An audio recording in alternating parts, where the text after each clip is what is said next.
Hi, gorgeous souls. I am Lady Stars on Fire, and this is the weekly healing messages for February 25th through March 2nd.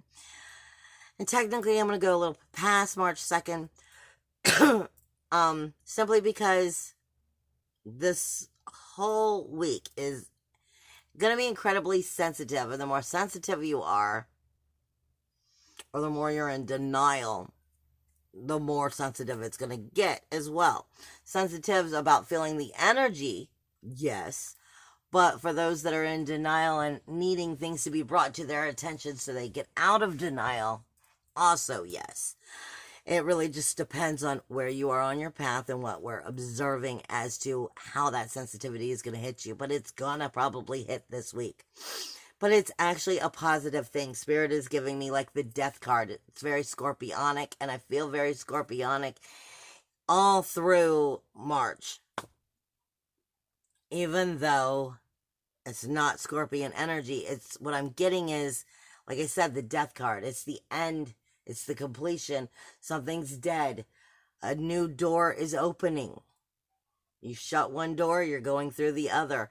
But it's important and imperative for you to realize, in order for you to go through the door, you must actually close the other one. You can't keep looking in that door for 5 more minutes. Because 5 minutes for this reason, 5 minutes for that reason, 5 minutes for this reason adds up to hours. And before you know it, hours go by, and hours go by, and days go by, and you're still living in the past, and you haven't gone through the door. This is a very important week, not just because of all of what's going on on an astrology level. Mouth isn't working.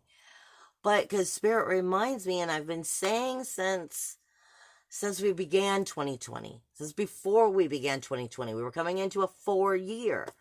And for me, that means the universe is going to have its way. The vibration is lifting. Well, the only way that the vibration can sustain and make us raise our vibrations is to get out of that lower vibration.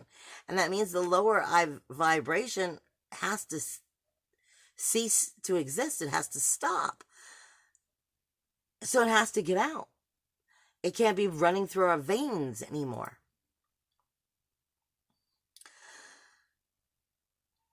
But this is more than just a 4-year. It's also a 5 and a 1 individually, because it's leap year. And this is the week that carries the leap. It's the year hidden within the year. So it's a 1, speaking to you of your alpha, learning new grounds of being its own alpha, and what that means. And that can be a little confusing, because as we're growing and maturing, our ego really doesn't know how to handle that and doesn't know what to do. And it just makes it more fearful, and it makes us get into our honor, our reputation, our fear, our pride. That's all ego. And try to sift through the confusion, and it doesn't really know how to change because it fights that. But like I said, this is a 1 year, that leap of faith, and the leap is within this week, because the extra day brings that extra year within the year. The alpha is learning how to comprehend these changes, and that's part of what all this word vomit is about, and this lower vibration freak out on many people, because you are having Mercury in retrograde still in Pisces up until, I think, the 4th of March, when it moves into Aquarius. Let me just tell you, the 4th of March is going to be a sensitive day too, because you've got Venus and Mercury shifting signs. So all of you people who feel the planets and feel all those energies and all that sensitivity, those two are shifting, and you're going to feel it. But you still have it right now in Pisces. Pisces is the universal 12th house. It's not just Pisces. It's very magical. It's very mysterious, but it's also the 12th house. It's the subconscious becoming conscious. It's the self-deceptions. It's magic meets fantasy. Fantasy smacks you in the face with harsh reality. Illusion, delusion. It's self-deception versus self-sacrifice. Hidden selves, hidden truths. It's where we talk that bad stuff to ourselves and then become mentally ill because we believe the stuff we've talked to ourselves on a lower vibration. Our insecurities, talked our insecurities into becoming our securities. It's where the healing must take place for a new cycle to start. Overcoming grief, sorrow, shame, blame. Shape-shifting into that alpha. But you take the 4 and the 1, that makes a 5. So this is also speaking to us of the 5 year, especially this week, of shifting and adapting quickly.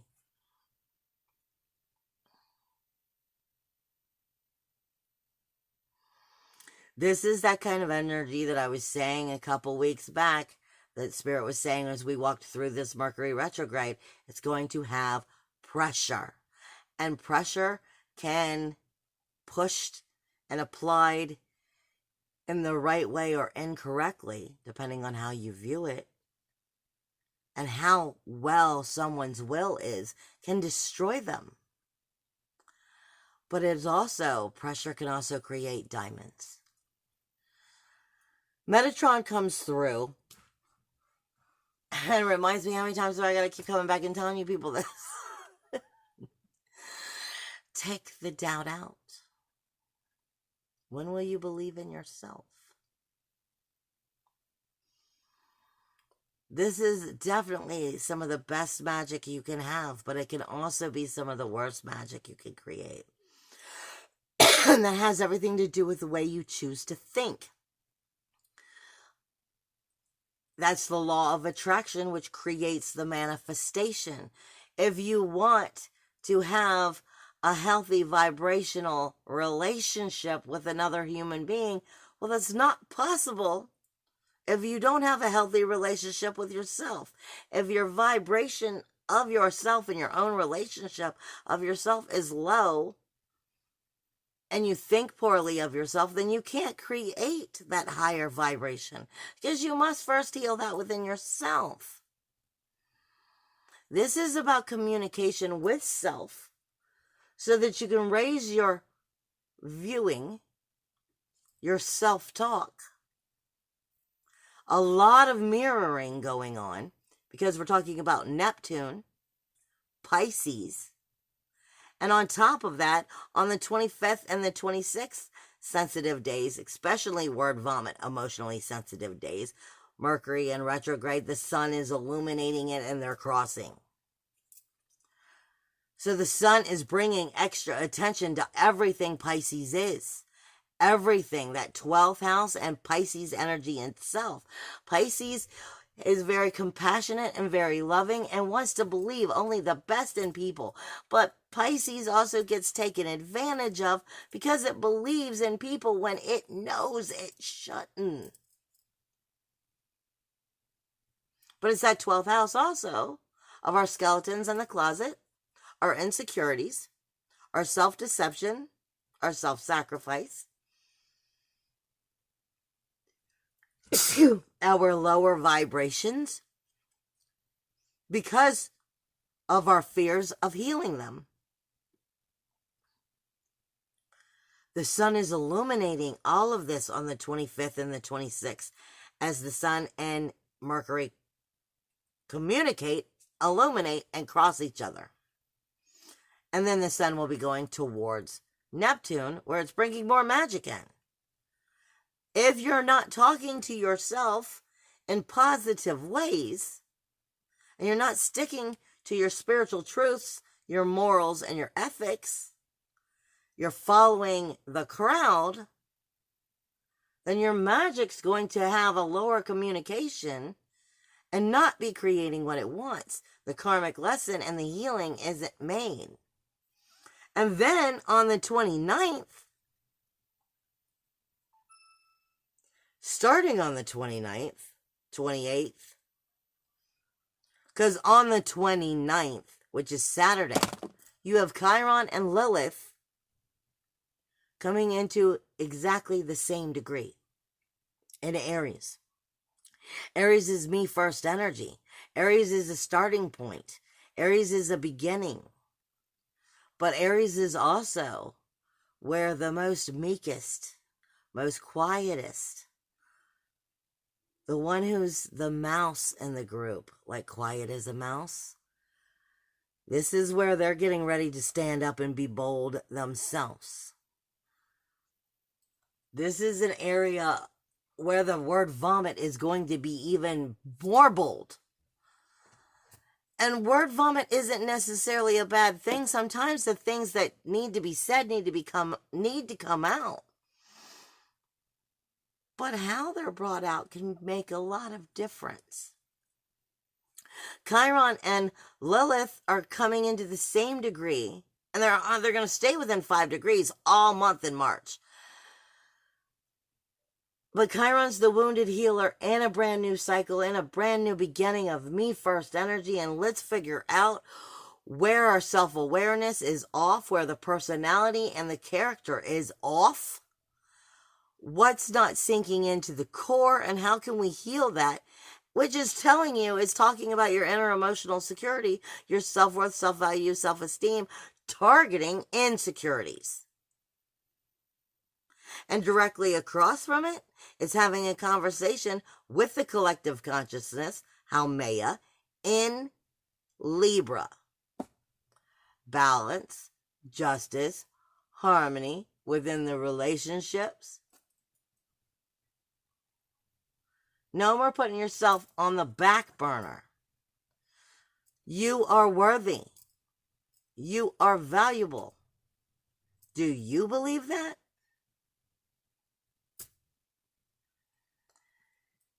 This is not saying that you should be narcissistic about it, or self-centered, and that it should only be my way or the highway, and it's only about me. But it damn sure should be about you. You're part of the relationship. Why should you be a lesser part? It's your life. Lilith is talking to Chiron, saying, yeah, it is your life. It's your life, it's your chance, it's your opportunity, it's your experience. You were put here to burn.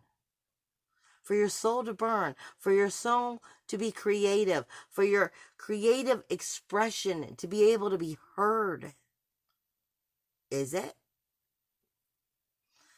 Are you free enough within your own self to express that? Do you feel comfortable? And if not, why? Let's correct that.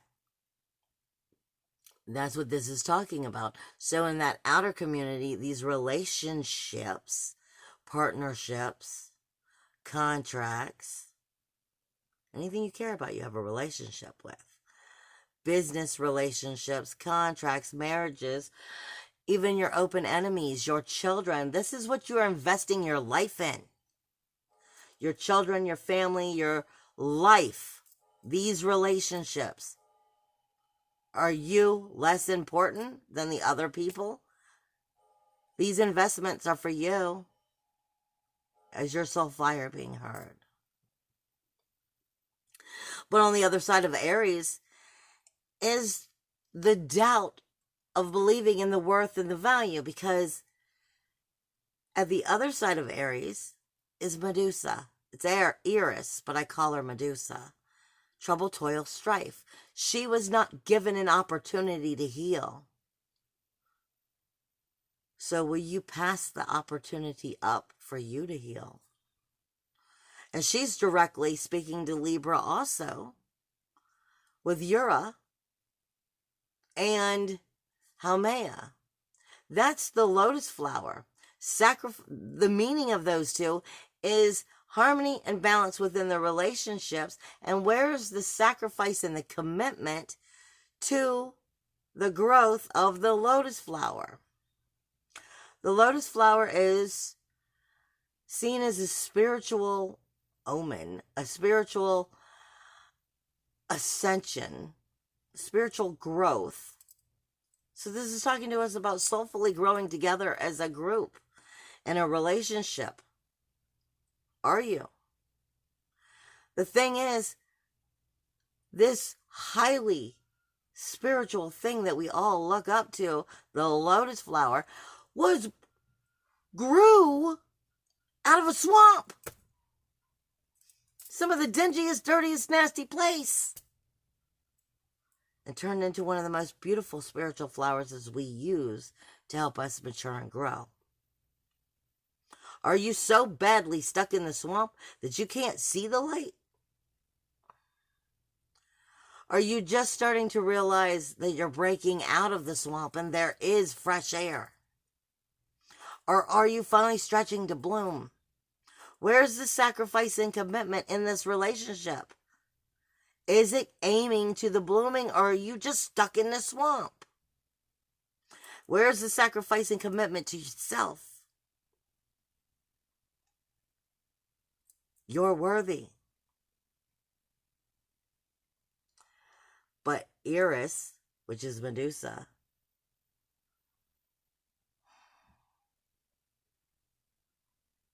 misery does love company. This is about healing. What if you don't heal, won't heal? This is the leap of faith and the weak to overcome it. Pressure can break you, but pressure can also create diamonds. It's all about your self-communication. Realizing the mirroring that the universe is showing you for your own healing. And understand that some of this energy that's heading below the gut is to bring you bright blessings for a new tomorrow. But it only works when you're able to lift that vibration, that manifestation, that law of attraction. And Metatron reminds you, take the doubt out. Because it's not until you believe you're worthy that it will happen. I love you guys. Bye.